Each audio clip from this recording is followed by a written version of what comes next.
Very tough to watch, to be honest with you. Very tough. I think it's the toughest thing I do. If anything, I do all this stuff, but I think it's the toughest thing I do. 22 जुलाई 2026, Marietta, Georgia, America.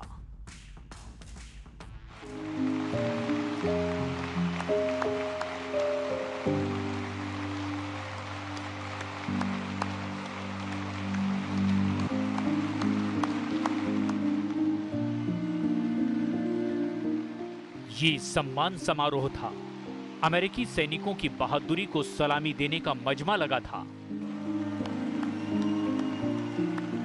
लेकिन मंच पर Trump का वही पुराना तेवर था। Iran पर वही धमकियां, वही धौंस, ईरान को परमाणु ताकत बनने से रोकने का वही दावा।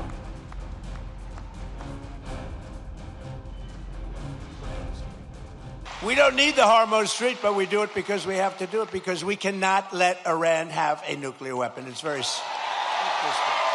They're getting hit so hard, and they want to make a deal. But I say they're not ready to make a deal, because every time they make a deal, they want to change it and everything. They're not ready. They'll be ready very soon. Trump की बातों पर खूब तालियां बजी, लेकिन जैसे ही उन्होंने lieutenant Tyler फीहन के परिवार का रुख किया, माहौल बदल गया।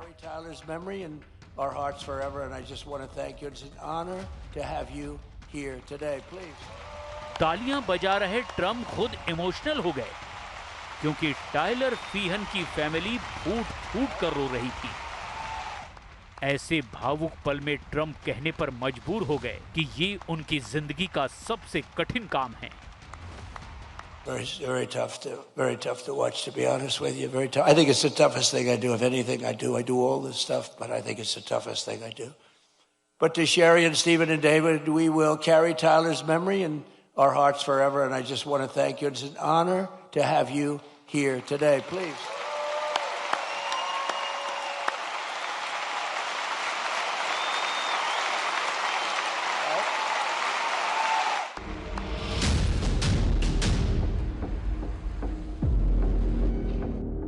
ये उस अमेरिकी सैनिक का परिवार है जिसकी मौत ईरान युद्ध में हुई है।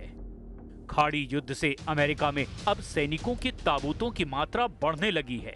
डेलावेयर के डोवर एयरफोर्स बेस पर पहुंचे 4 ताबूत इसकी तस्दीक करते हैं, और तस्दीक इसकी भी कि युद्ध बहुत टक्कर का है।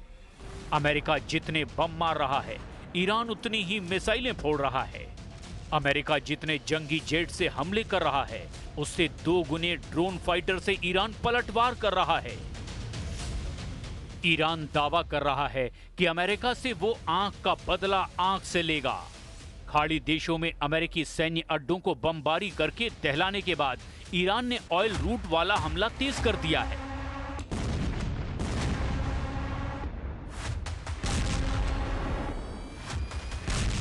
ईरान के नए वॉर प्लान को यमन के हूथी फाइटर अंजाम दे रहे हैं।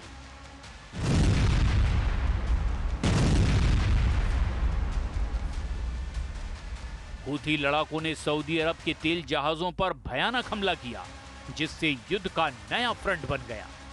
लाल सागर में सऊदी अरब के 2 तेल टैंकरों पर अटैक हुआ है।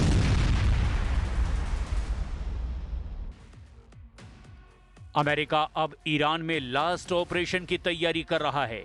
ये ईरान के यूरेनियम पर कब्जे का मिशन है। ट्रंप इस मिशन में बम वर्षकों का इस्तेमाल कर सकते हैं। उन्होंने धमकी दी है कि जहां भी ईरान का यूरेनियम है, वो जगह अमेरिका के टारगेट पर है।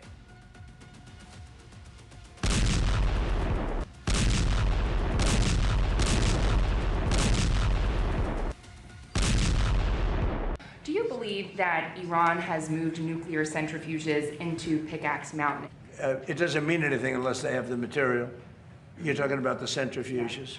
Yeah, it doesn't mean anything unless they have the material. They don't have. We follow the material. That's where the action is, and we'll be hitting that area probably pretty soon. And there's not a thing they can do about it. Normally I wouldn't say that. If I thought they could do something about it, I would never say that. But we'll be hitting that area pretty soon, and very heavily.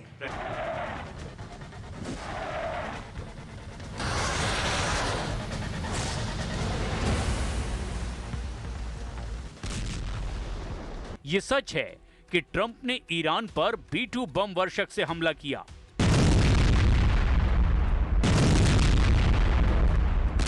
उन्होंने bunker buster के धमाके किए, Tom hoc मिसाइलों की बौछार Iran पर की गई।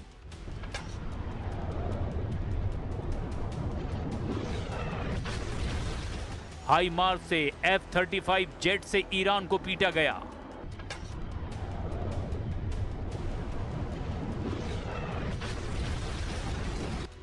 ईरान के हमलों से बचने के लिए अमेरिका ने थाड का भरपूर इस्तेमाल किया, मगर ईरान टस से मस नहीं हो रहा है, जिसके मायने ये हैं कि ईरान के पास कुछ तो स्पेशल है, ऐसा सीक्रेट वेपन जिससे ट्रंप अनजान हैं। तो क्या है मुस्तफा के अंडरवर्ल्ड का वो सीक्रेट? क्या कोई कमांडर का दिमाग है, या फिर सुपर पावर से युद्ध की अजीब प्लानिंग? क्योंकि ईरान ऐलान कर रहा है कि अगर अमेरिका जमीन पर युद्ध में आया तो उसे कुचल डालेगा।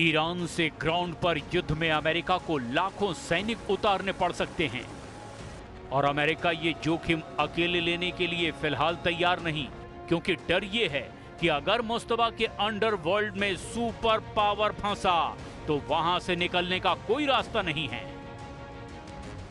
ईरान के सीक्रेट पावर को समझने के लिए फायज़े गफ्फार हद्दादी की खत ये मुकद्दम नाम की किताब के पन्ने पलटने होंगे, जिसके मुख्य किरदार हसन तेहरानी मुकद्दम हैं। Commander Hasan Tehrani Moghaddam father of Irani missile program कहे जाते हैं। तो क्या मुस्तफा ने तेहरानी को वॉर कमांडर बना रखा है, या फिर उनके दिमाग से युद्ध का रुख बदल रहा है? पहले कमांडर तेहरानी के तेवरों की कहानी, फिर ट्रंप से युद्ध में उनके फैक्टर का ब्यौरा। किस्सा शुरू होता है तेहरान के पास बिदगने सैन्य अड्डे से।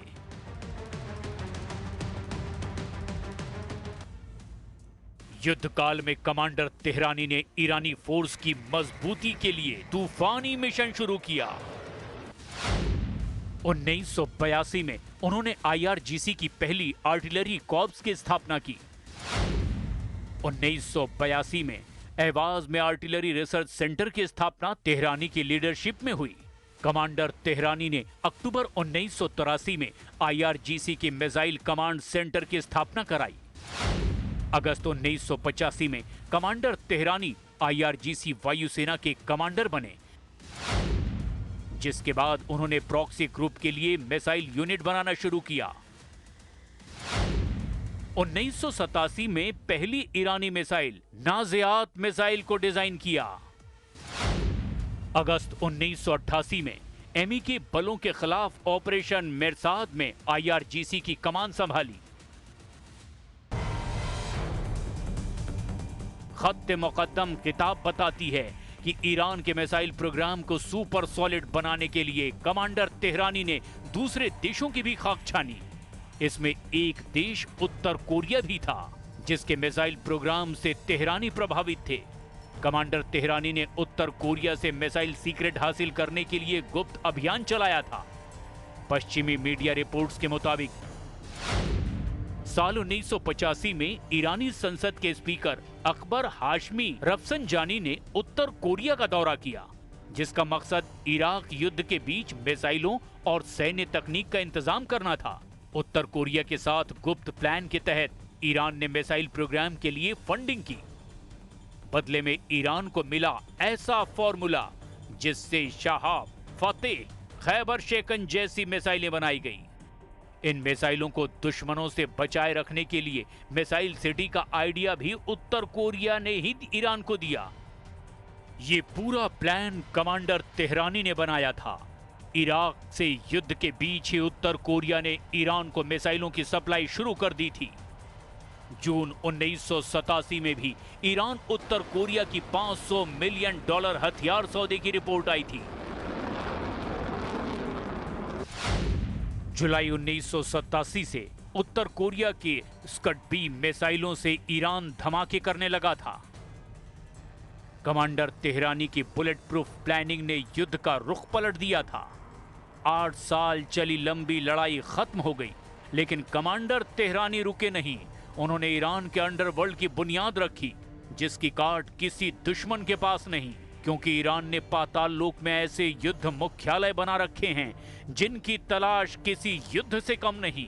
पहाड़ों में, रेगिस्तान में, बंजर बियाबान में बने ईरान के गुप्त सैन्य अड्डों की ये भूल भुलैया